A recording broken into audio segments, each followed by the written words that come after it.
ህዝብ ትግራይ መዋዕሉ ተንብርክኹ ዘይፈልጥ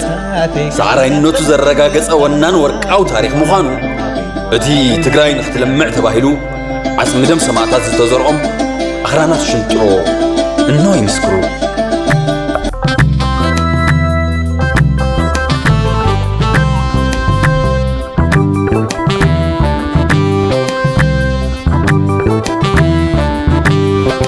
ዛ መሬትና ኣኽራናት ሽንጥሮ ዘለዋ መማን ሕፃጥራይ ዝመስሎ ሓቂ ስሒትሎ ዛ መሬትና ኣኽራናት ሽንጥሮ ዘለዋ መማን ሕፃጥራይ ዝመስሎ ሓቂ ስሒትሎ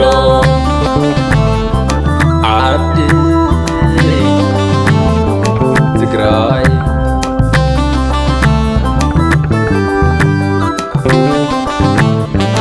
ዓጽሚ ደም ሰማዕታት ዝወረሮ ገማግም ዝሓዘሎ ምስክር ይባዕሉ ታሪኽ ሰኒድሎ ትንሓቶ እማን ይብላሎ ትንሓቶ እማን ይብላሎ ሰማዕታት መሬቶም ምስናሮም እምብለናን ኢሎም ሳላ ተዓውቱ ሰላቲ ደኪሮም ሽሞም እዩ ለልመቓብሮም ሽሞም እዩ ለልመቓብሮም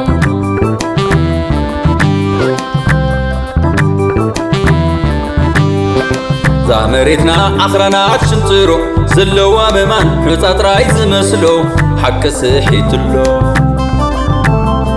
ዛ መሬትና ኣኽራናት ሽንጥሮ ዘለዋ መማን ሕፃጥራይ ዝመስሎ ሓቂ ስሒትሎ ዓዲ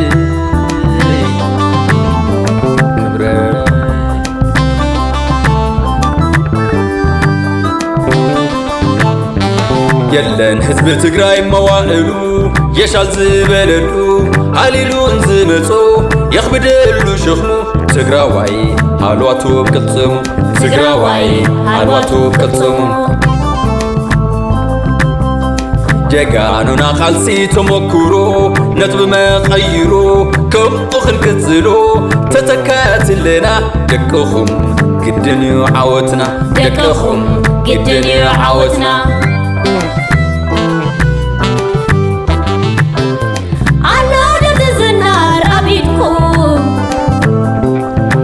ሕይወት ገቢሮም ዝሃቡና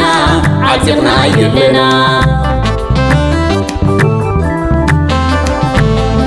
ጸኒዕኹም ዘለኹም ኣብ ቃልኩም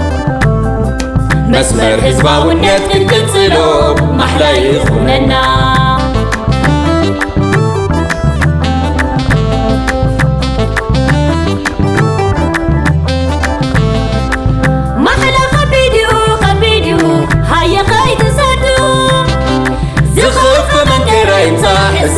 بتግራይ ኣይንዋገን ማሕላ ኸቢድዩ ሃየ ኸይትኽሕዱ ዝኽፍ መንከራ ይምፃሕ ሰብ ብትግራይ ንቀዳድም ማሕላ ኸቢድዩ ሃየ ኸይትሰዱ ዝኽፍ መንከራ ይምፃሕ ሰብ ንትግራይ ንቐድም ዝኽፍ መንከራ ይምፃሕ ሰብ ንትግራይ ንቀዳድም